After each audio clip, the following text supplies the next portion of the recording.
أعوذ بالله من الشيطان الرجيم بسم الله الرحمن الرحيم أم تريدون أن تسألوا رسولكم كما سئل موسى من قبل ومن يتبدل الكفر بالإيمان فقد ضل سواء السبيل ود كثير من أهل الكتاب لو يردونكم من بعد إيمانكم كفارا حسدا من عند أنفسهم من بعد ما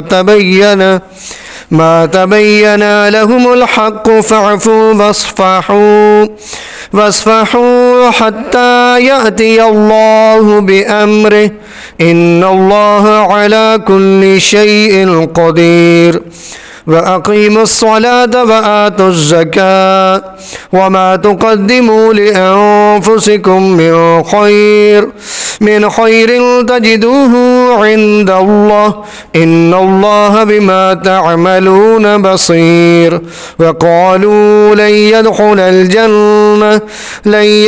الجنة إلا من كان هودا أو نصارى تلك أمانيهم قل هاتوا برهانكم إن كنتم صادقين۔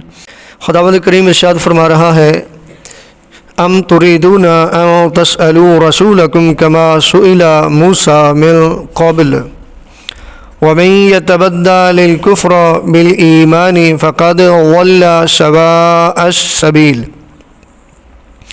خداوند کریم ارشاد فرما رہے ہیں کیا تم لوگ اپنے رسول سے ایسا ہی سوال کرنا چاہتے ہو جیسا کہ اس سے قبل موسیٰ سے کیا گیا تھا، اور جو ایمان کو کفر سے بدل دے وہ حتماً سیدھے راہ سے بھٹک جاتا ہے۔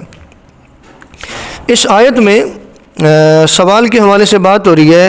ویسے اگر آپ دیکھیں تو رسول اعظم سے سوال کرنا اگر اس کا مقصد جو ہے وہ کچھ حاصل کرنا ہو، تحقیق کرنا ہو، تو وہ ایک بہترین عمل ہے۔ یعنی اگر آپ اس حوالے سے سوال کرتے ہیں کہ آپ کچھ سیکھنا چاہتے ہیں، ٹھیک ہے، تحقیق کرنا چاہتے ہیں، تو وہ سوال کرنا تو ایک بہترین عمل ہے۔ لیکن اگر آپ نبی سے ایسا سوال کریں، رسول سے ایسا سوال کریں جس میں آپ کا مقصد سیکھنا نہیں ہے بلکہ ایسا سوال جو معترضانہ سوال ہوتا ہے، یعنی اعتراض کرنے کے لیے یا مذاق اڑانے کے لیے سوال کرتے ہیں، تو اگر نبی سے ایسا سوال کیا جائے تو انسان کفر تک پہنچ جاتا ہے، یعنی انسان اس آیت کے روح سے کافر ہو جاتے ہیں۔ اگر آپ نبی کا مذاق اڑاتے ہیں، اس سے ایسے سوالات کرتے ہیں، تو خداوند متعال واضح طور پر فرما رہا ہے کہ تم اپنے نبی سے اس قسم کے سوال کرنا چاہتے ہو کہ جیسے اس سے قبل موسیٰ علیہ السلام سے کیے گئے۔ اب ظاہر ہے موسیٰ علیہ السلام سے کیا سوال کیے گئے؟ لن نؤمن لک حتی نری اللہ جہرا، ہم آپ پر ہرگز یقین نہیں رکھیں گے جب تک ہم اللہ کو اعلانیہ نہ دیکھ لیں۔ اب یہ کیسا عجیب سا سوال تھا جو موسیٰ علیہ السلام سے کیا گیا۔ اب یہ بھی ایک سوال کیا گیا کہ ہمارے لیے بھی ایسا ہی معبود بنا دو جیسے ان کے معبود ہیں۔ اب یہ سارا جو کچھ میں بیان کروں یہ قرآن میں موجود ہے۔ خداوند متعال فرما رہا ہے کیا تم بھی اپنے رسول سے ایسے ہی سوال کرنا چاہتے ہو؟ ویسے عام جو بندہ پڑھا لکھا بندہ ہوتا ہے اس سے بھی سوال کرنا ہو تو ایسا سوال کیا جائے کہ جو تمہارے فائدے کے لیے ہو۔ اکثر لوگ علماء کا علم چیک کرنے کے لیے بھی سوال کرتے ہیں، ان کو تنگ کرنے کے لیے بھی سوال کرتے ہیں۔ ایسے سوال کرنے والے بندے کی مذمت کی گئی ہے اور سخت الفاظ میں مذمت کی گئی ہے۔ ہمیشہ وہ سوال کرو کہ جس سے آپ کو فائدہ ہو، یعنی انسان سے سوال کرنے سے پہلے سوچے جو میں سوال کر رہا ہوں مجھے اس سوال کے جواب اگر مجھے مل جاتا ہے اس کا مجھے کیا فائدہ ہوگا۔ اگر تو ایسا ہے تو پھر سوال کرنا چاہیے، لیکن اگر ایسا نہیں ہے تو پھر ایسے سوال کی ضرورت نہیں ہے۔ خداوند متعال اگلی آیت میں فرما رہے ود کثیر من اہل الکتاب لو یردونکم من بعد ایمانکم کفارا حسدا من عند انفسهم من بعد ما تبین لهم الحق فاعفوا واصفحوا حتى یأتی اللہ بامرہ ان اللہ علی کل شیء قدیر۔ خداوند کریم فرما رہے مسلمانوں، اکثر اہل کتاب حق واضح ہو جانے کے باوجود محض اپنے بغض اور حسد کی بنا پر یہ چاہتے ہیں کہ کسی طرح ایمان کے بعد تمہیں دوبارہ کافر بنا دیں، بس آپ درگزر کریں اور نظر انداز کر دیں۔ یہاں تک کہ اللہ اپنا فیصلہ بھیج دے، بے شک اللہ ہر چیز پر قادر ہے۔ اگر اس آیت میں دیکھیں تو خداوند متعال نے ہماری توجہ مبذول کرائیے ایک چیز کی طرف، اور وہ چیز کیا ہے کہ یہ جو اہل کتاب ہیں، یہودی ہوں یا عیسائی ہوں، یہ کیا چاہتے ہیں؟ یہ تمہارے مذہب سے ہٹانا چاہتے ہیں، تمہیں دوبارہ کافر بنانا چاہتے ہیں۔ کیا کرنا چاہتے ہیں جی؟ کافر بنانا چاہتے ہیں۔ اور آگے جا کے پڑھیں گے کہ یہ کبھی خوش نہیں ہو سکتے جب تک تم لوگ ان کے مذہب کے پیروکار نہ بن جاؤ۔ کلمہ پڑھنے والا کیا قرآن مجید کے ان پیغامات پہ، ان احکامات پہ عمل کر رہا ہے؟ یعنی قرآن مجید نے بتا دیا کہ یہ لوگ جو ہیں عیسائی ہوں یا یہودی ہوں، یہ پیچھے ہم نے پڑھا آپ کی بھلائی پہ کبھی خوش نہیں ہو سکتے۔ ابھی بتایا کہ ان کے عزائم کیا ہیں مسلمانوں کے حوالے سے، ان کے ارادے کیا ہیں مسلمانوں کے حوالے سے، کہ یہ تمہیں کافر بنانا چاہتے ہیں، یہ چاہتے ہیں کہ تمہیں دوبارہ کافر بنا دیں۔ اس میں جو بات سمجھنے والی ہے وہ یہ ہے کہ یہ خود جانتے ہیں کہ اسلام برحق ہے۔ کیا جی؟ اسلام برحق ہے، اس کے باوجود تمہیں ایمان کے بعد کافر بنانا چاہتے ہیں۔ یعنی ان کے دل میں یہ بات موجود ہے کہ جو ان کا دین ہے وہ برحق ہے، سمجھ چکے ہیں، لیکن اس کے باوجود یہ کافر بنانا چاہتے ہیں۔ خداوند متعال حکم دے رہے ہیں کہ آپ درگزر کریں، نظر انداز کر دیں، یہاں تک کہ اللہ اپنا فیصلہ بھیج دے، بے شک اللہ ہر چیز پر قادر ہے۔ وَأَقِيمُوا الصَّلَاةَ وَآتُوا الزَّكَاةَ وَمَا تُقَدِّمُوا لِأَنفُسِكُم مِّنْ خَيْرٍ تَجِدُوهُ عِندَ اللَّهِ إِنَّ اللَّهَ بِمَا تَعْمَلُونَ بَصِيرٌ۔ اور نماز قائم کرو اور زکوٰۃ ادا کرو، اور جو کچھ نیکی تم اپنے لیے آگے بھیجو گے اسے اللہ کے پاس موجود پاؤ گے۔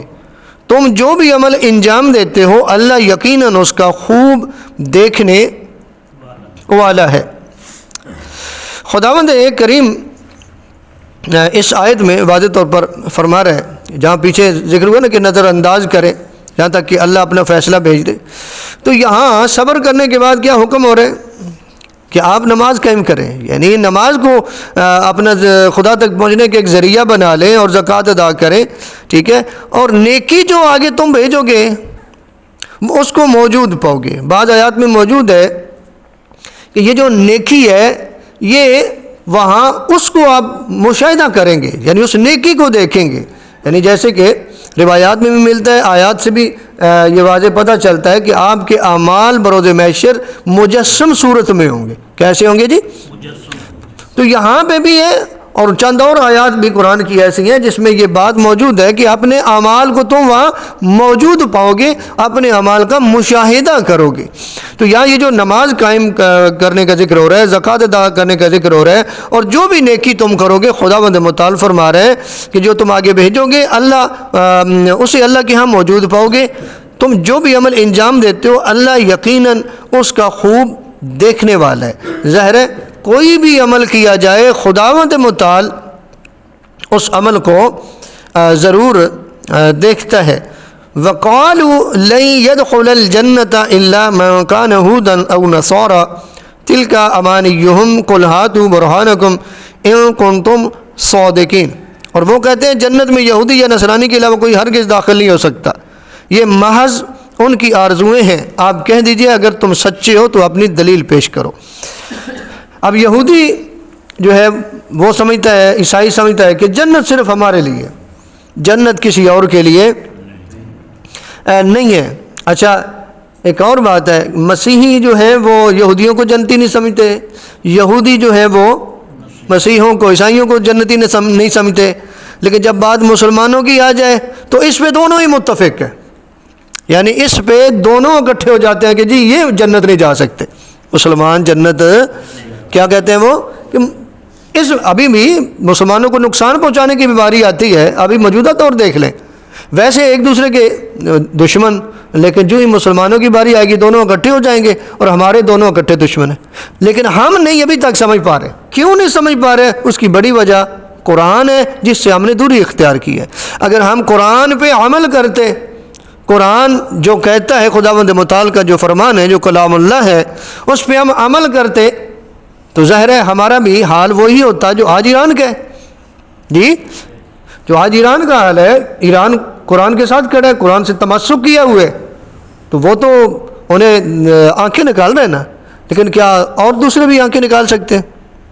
کسی کے پاس یہ جرت نہیں ہے. اور کیوں نہیں ہے؟ قرآن سے دوری کی وجہ سے. قرآن سے تمسک کرنے کا حکم ہے. خداوند متعال واضح طور پر انہیں کہہ رہے کہ ان کا یہ نظریہ ہے، یہ کہتے ہیں کہ جنت میں صرف ہم ہی جائیں گے، لیکن خدا فرما رہا ہے یہ محض ان کی آرزویں ہیں، خواہشیں ہیں. جی یہ کیا ہے؟ ان کی خواہشیں ہیں. اور فرمایا کہہ دیجئے کہ اگر تم سچے ہو تو اپنی دلیل پیش کرو. خداوند متعال کا اس آیت میں یہ کہنا کہ دلیل پیش کرو، اس بات کی دلیل ہے کہ ان کے پاس کوئی دلیل اس بات کی ان کے پاس کوئی بھی دلیل نہیں ہے. لیکن اس کے اندر ایک اور بھی چیز تو ملی ہمیں کہ کوئی بھی چیز جس کا آپ دعویٰ کر رہے ہیں وہ دعویٰ اتنے تک سچا نہیں ہو سکتا جب تک اس کے لیے آپ کے پاس کوئی دلیل موجود نہ ہو. اگر آپ کوئی ایمان کا دعویٰ کر رہے ہیں، کسی عقیدے کا دعویٰ کر رہے ہیں، تو آپ کے پاس اس کی دلیل ہونی چاہیے. قُلْ هَاتُوا بُرْهَانَكُمْ إِن كُنتُمْ صَادِقِينَ. اگر تم سچے ہو تو وہ دلیل لے آؤ. آج ہمارے معاشرے میں زیادہ تر اگر آپ لوگ دیکھیں گے نا تو آپ کو اس قسم کے لوگ ملتے ہیں کہ جس نے سنا، کچھ سن لیا، بس وہی عقیدہ بنا لیا، اس کے پاس کوئی دلیل نہیں ہے. جی ہم اپنے کی بات کرتے، دوسروں کی طرف نہیں جاتے. ہمارے جو صاحبان ممبر ہیں آ کے انہوں نے کوئی بات کر دی، ہم نے سن لی، نعرے لگائے، ہم نے کہا بھائی یہ بندہ ٹھیک ہے، اس نے جو بات کی ہے بالکل درست ہے، حالانکہ ہمارے پاس کوئی دلیل نہیں ہے. ہم اس قابل بھی نہیں، اس سے ہی پوچھ لیں.